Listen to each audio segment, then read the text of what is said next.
A'udzu billahi minasyaitonir rajim. Bismillahirrahmanirrahim. Allahumma ihdinas siratal mustaqim. Allahumma faqihna fid din. Rabbis rahli sadri wa yassirli amri wahlul 'uqdatam min lisani yafqahu qawli. Assalamualaikum warahmatullahi wabarakatuh. Waalaikumsalam warahmatullahi wabarakatuh. Alhamdulillahi rabbil alamin. Alhamdulillahilladzi ja'ala sakinata fi qulubil mu'minin liyajdadu imani ma imanihim. Ashhadu an la ilaha illallah wahdahu la syarikalah wa ashhadu anna Muhammadan abduhu wa rasuluh allazi la nabiyya ba'dah. Allahumma shalli ala sayyidina Muhammad wa ala ali sayyidina Muhammad. Ya ayyuhallazina amanu taqullaha haqqa tuqatih wa la tamutunna illa wa antum muslimun. Amma ba'du. Qala Allah Ta'ala fil Qur'anil Karim. A'udzu billahi minasy syaithanir rajim. Bismillahirrahmanirrahim. Surah 16, Surah An-Nahl ayat 97. Allah berfirman, Man amila salihan min dzakarin aw untha wa huwa mu'minun falanuhyiyannahu hayatan thayyibah wa lanajziyannahum ajrahum bi ahsani ma kanu ya'malun. Fa idza qara'tal Qur'ana fasta'idz billahi minasy syaithanir rajim. Innahu laisa lahu sultanun 'alal ladzina amanu wa 'ala rabbihim yatawakkalun. Innama sultanuhu 'alal ladzina yatawallawnahu wal ladzina hum bihi musyrikun. Shadaqallahul adzim. Al-Qur'an surah 16 An-Nahl ayat 97 sampai ayat 100. Wa qala Nabi sallallahu alaihi wasallam, Man ahdatsa fi amrina haza ma laisa minhu fahuwa raddun. Hadis riwayat Imam Muslim. Alhamdulillah, kita panjatkan puji dan syukur kehadirat Allah Subhanahu wa taala yang telah melimpahkan nikmatnya kepada kita. Wabil khusus nikmatnya iman dan Islam, sehingga kita alhamdulillah pada hari ini masih diberikan kekuatan iman dan Islam, istiqomah dalam menjalankan kewajiban kita kepada Allah Subhanahu wa taala, yaitu salah satunya thalabul ilmi. Salawat dan salam tak lupa kita limpah curahkan pada junjunan kita, suri tauladan bagi kita, panutan bagi kita Nabi Muhammad sallallahu alaihi wasallam, dan juga semoga terlimpah kepada keluarganya, para sahabatnya, tabi'in, tabi'ut tabi'in, dan umatnya di mana saja berada, di antaranya kita semua. Alhamdulillah, hari berganti begitu cepat, 1 minggu sudah berlalu. Kita bertemu lagi di hari Sabtu untuk menjalankan salah satu agenda rutinitas kita, yaitu thalabul ilmi melalui membaca, mengkaji, dan mempelajari Al-Quran. Semoga apa yang kita usahakan ini mendapatkan ridho dan barokah dari Allah Subhanahu wa ta'ala. Insyaallah setiap tempat, setiap rumah yang digunakan untuk membaca, mempelajari, memahami Al-Quran akan mendatangkan keberkahannya tersendiri. Dan juga semoga kita yang sama-sama hadir di majelis taklim dicatat oleh Allah Subhanahu wa taala sebagai catatan amal baik kita, catatan amal soleh kita untuk bekal kita nanti saat menghadap Allah Subhanahu wa taala. Kita tingkatkan keimanan dan ketakwaan kita kepada Allah Subhanahu wa taala. Fa inna khairuz zadi taqwa, karena sebaik-baiknya bekal adalah ketakwaan kita kepada Allah Subhanahu wa taala. Inna akramakum indallahi atqakum. Yang paling mulia di sisi Allah tiada lain adalah hanyalah orang-orang yang bertakwa. Maka dari itu ketakwaan, keimanan akan meningkat apabila setiap hari, setiap saat kita menggunakan waktu yang Allah berikan, kesempatan yang Allah berikan untuk beribadah kepada Allah Subhanahu wa taala. Karena memang tugas manusia tiada lain adalah beribadah kepada Allah Subhanahu wa taala. Wa ma khalaqtul jinna wal insa illa liya'budun. Tidaklah kami ciptakan jin dan manusia illa liya'budun, kecuali untuk beribadah kepadanya. Maka ibadah menjadi kunci, menjadi kewajiban, menjadi agenda pokok bagi kehidupan kita. Karena tanpa ibadah, hidup kita akan menjadi hidup yang sia-sia. Tidak akan mendapat ketenangan, baik di dunia, apalagi nanti di akhirat. Kalau pada minggu yang lalu kita membahas tentang amal ibadah yang kita kerjakan, yang merasa kita anggap sebagai amalan yang baik, ternyata ada hal-hal yang akan membatalkan, menghanguskan pahala ibadah kita. Ya, minggu kemarin kita membahas tentang orang-orang yang bangkrut di hadapan Allah Subhanahu wa taala. Nah, maka hari ini ya, kita mencoba, karena ibadah kita yang kita lakukan dengan apa adanya, ya, dengan memaksakan diri. Jangan sampai amal ibadah kita yang kita harapkan menjadi bekal kita nanti di hadapan Allah Subhanahu wa taala, ternyata ibadah kita tertolak, tidak diterima oleh Allah Subhanahu wa taala. Maka kita harus memahami ya, apa saja yang akan menjadi amal ibadah kita diterima di sisi Allah Subhanahu wa taala.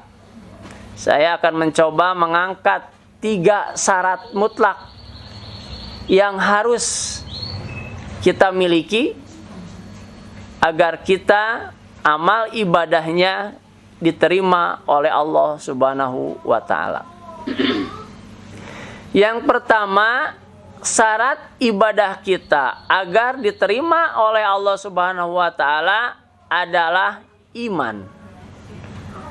Keimanan mutlak menjadi syarat pokok yang harus kita miliki agar ibadah kita nanti berbuah manis, mendatangkan hasil, mendapatkan pahala kebaikan dari Allah Subhanahu wa taala. Di dalam surah An-Nahl yang tadi dibacakan ya, ayat 97, Allah berfirman, "Man amila solihan." Siapa yang beramal solih, siapa yang beramal baik, min zakarin, dari seorang laki-laki, au unsa, ataupun perempuan. Allah menjelaskan dalam ayat ini, barang siapa yang beramal soleh, beramal baik, baik laki-laki ataupun perempuan, wahwa mu'min, dan dia seorang mukmin, iman. Ya, jadi syarat beramal itu harus berlandaskan keimanan. Kepada siapa? Kepada Allah tentunya. Sebagai ya, Khalik yang menciptakan kita, yang memberikan tugas kepada kita, yaitu untuk beribadah. Yang kedua, kepada siapa kita beriman? Kepada malaikat tentunya. Karena yang menyampaikan wahyu Allah Subhanahu wa taala kepada nabi kita Nabi Muhammad sallallahu alaihi wasallam adalah malaikat. Yang ketiga, iman kepada ya, Rasul. ya, kepada Nabi kita, Nabi Muhammad Sallallahu Alaihi Wasallam salah satunya, karena memang yang memberikan suri tauladan, memberikan contoh kepada kita adalah Nabi kita, Nabi Muhammad Sallallahu Alaihi Wasallam. Dan tentunya kita harus beriman kepada Alkitab, Al-Quran, karena semua perintah Allah, bimbingannya ada di dalam Al-Quranul Karim. Yang selanjutnya kita beriman kepada hari akhir. Kenapa? Karena muara tujuan hidup di dunia ini adalah hari akhir. Ad-dunya majra'atul akhirah. Dunia ini adalah ladang, kebun, ya, bagi kehidupan akhirat. Kemudian kita harus beriman kepada qada dan qadar, karena hidup tidak akan lepas dari takdir Allah, baik khair yang baik ataupun takdir syar yang buruk. Kalau Allah mentakdirkan hari ini kita ditakdirkan menjadi orang yang baik, serba beruntung, serba bahagia, segala banyak, bersyukur kepada Allah Subhanahu wa Ta'ala.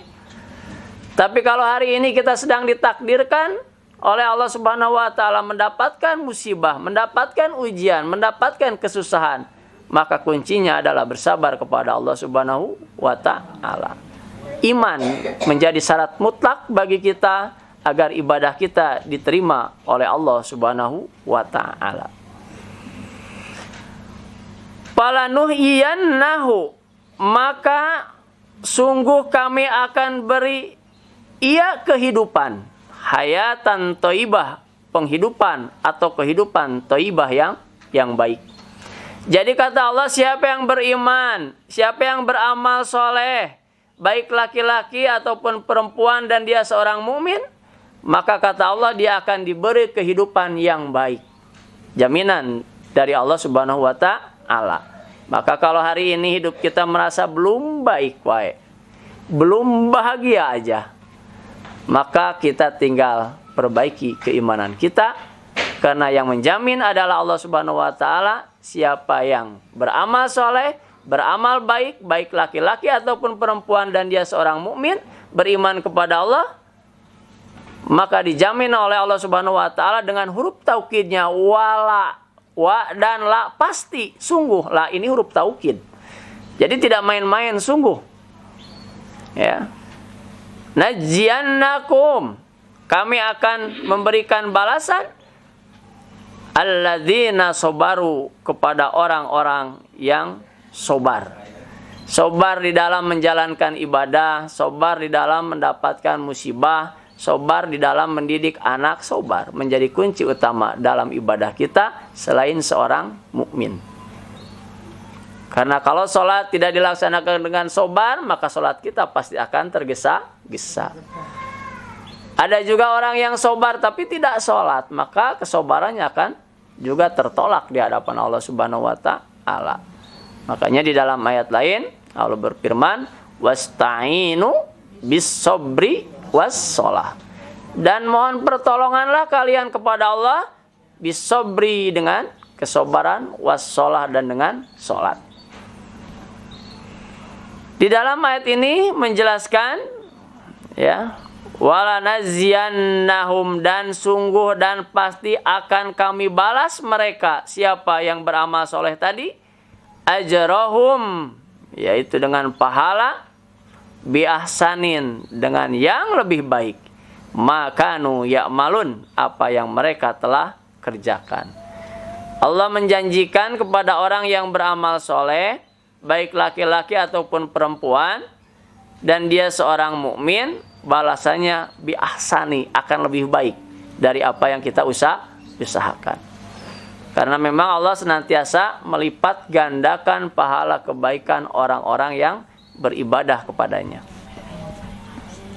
Tambahan ayat 98-nya, faiza qara'tal Qur'an, maka apabila qara'ta, kamu membaca Al-Qur'an, fastaiz billahi minasyaitonir rajim, maka berlindunglah kepada Allah dari godaan setan yang terkutuk. Maka hukum membaca Al-Quran diawali dengan ta'uz, yaitu menjadi wajib. Ini ayatnya, Bu.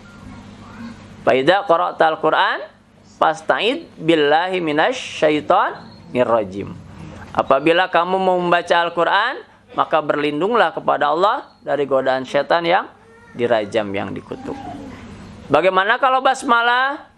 Kullu amrin dzibalin la yubda basmalah bahwa akto. Setiap urusan yang baik, setiap perkara yang baik tidak diawali dengan basmalah, bahwa akto, maka itu terputus. Maka basmalah menjadi sunnah hukumnya.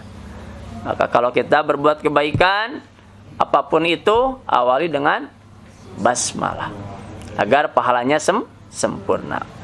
Membaca Quran, ta'awudz hukumnya wajib, basmalah hukumnya sunnah.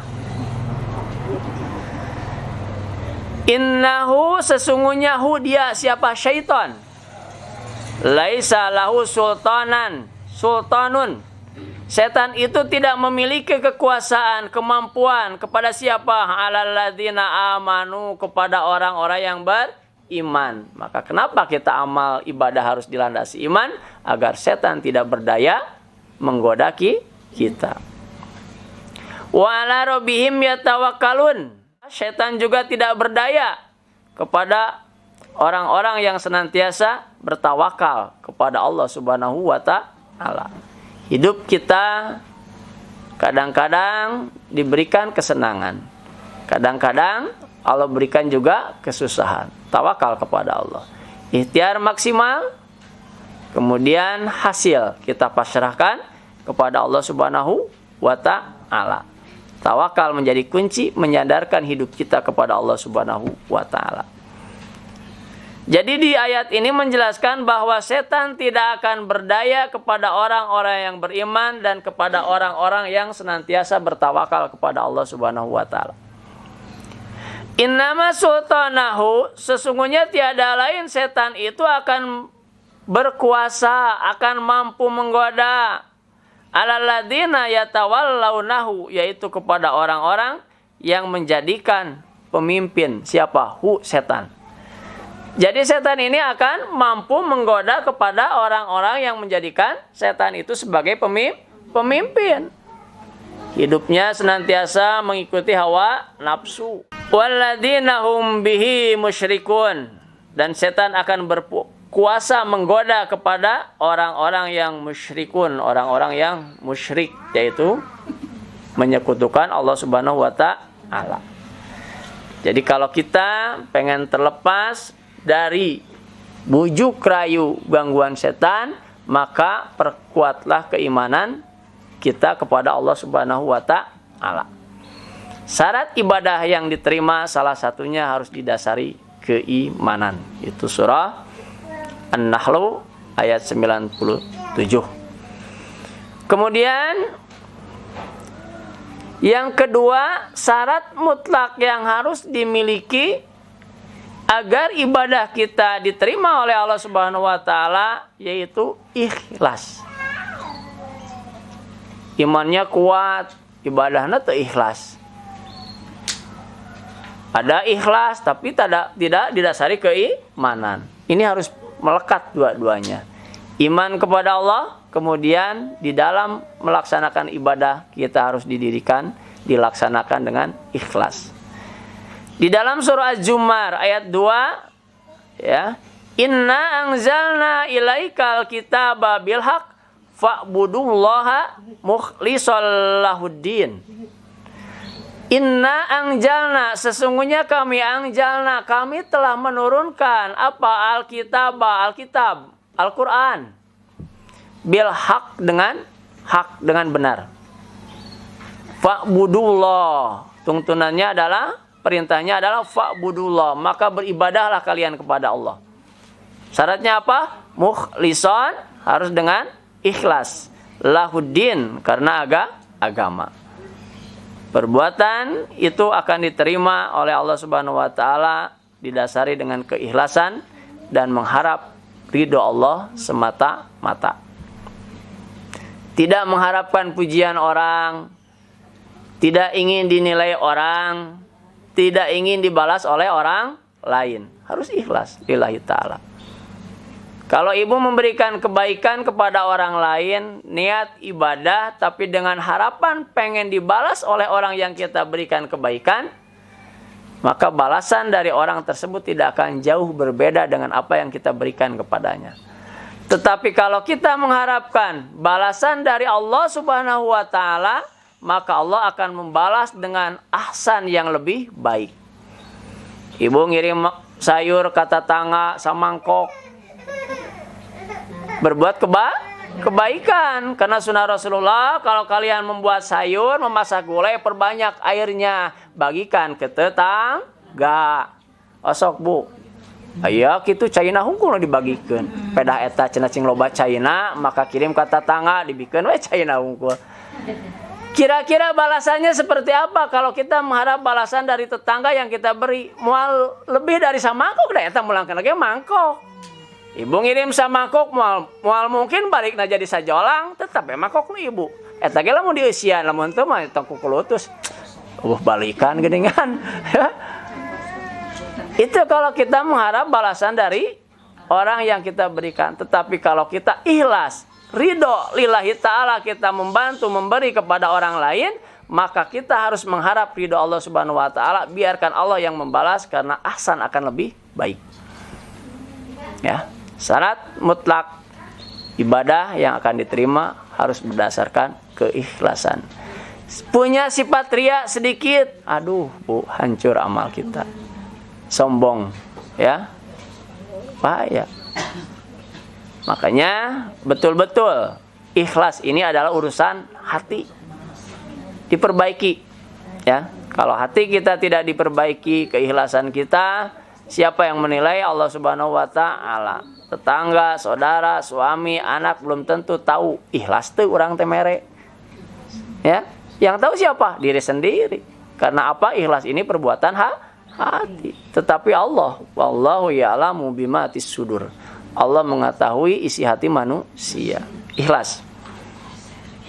Yang ketiga, di dalam amal ibadah, ya, syaratnya adalah ittiba. Apa ittiba? Ittiba itu mengikuti. Mengikuti siapa? Laqad kana lakum fi Rasulillahi uswatun hasanah. Sungguh sudah ada contoh yang baik, suri tauladan yang baik, ya, bagi kita dari Nabi kita Nabi Muhammad Sallallahu Alaihi Wasallam. Uswah, contoh. Maka kita ittiba harus mengikuti petunjuk, perintah, tata cara Nabi kita Nabi Muhammad Sallallahu Alaihi Wasallam. Di dalam surah Al-Hasyr ayat 7 Allah berfirman yang artinya, dan apa-apa yang diberikan oleh Rasul kepadamu, maka terimalah dia.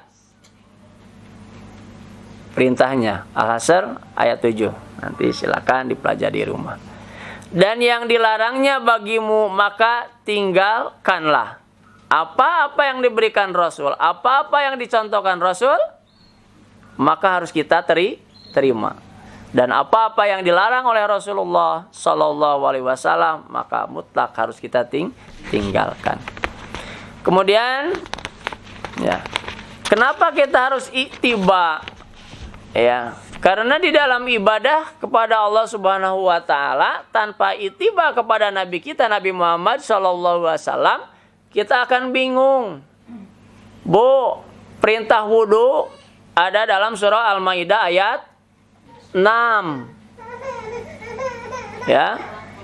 Wajibnya berwudu di sana hanya apa? Pertama, fagsilu wujuhakum, mencuci wajah. 3 kali, 2 kali, sekali, tidak ada keterangannya.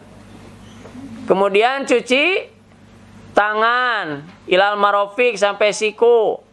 Hitungannya 2, 3 kali, tidak ada.